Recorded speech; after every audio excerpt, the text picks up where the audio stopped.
evening. I'm Blake Salmon. With the Tri-State's coronavirus situations continuing to improve, signs are everywhere. Life is starting to return to normal. Today, you didn't have to look much further than a church as families return to their places of praise to celebrate Easter Sunday in person. Worshippers say it was an incredible change from what was happening just 1 year ago. WGEM's Charity Bell reports.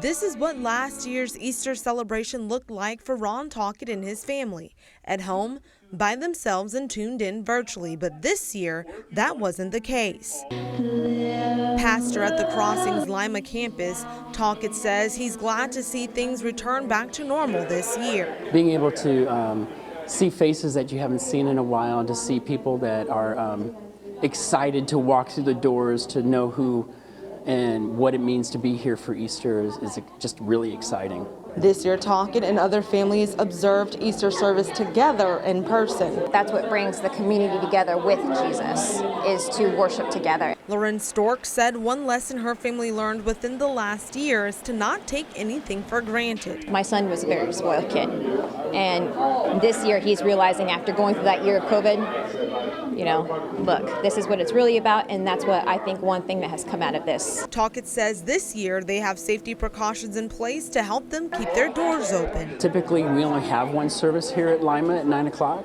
but we decided to add a second service so that people can take the opportunity to more social distance if they so desired.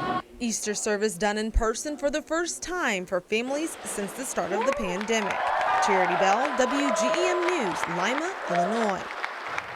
Charity, thank you. Talcott says they also removed several rows of seating so they could rearrange chairs 6 feet apart. He says they also encouraged people to wear masks and had several hand sanitizing stations spread throughout the church.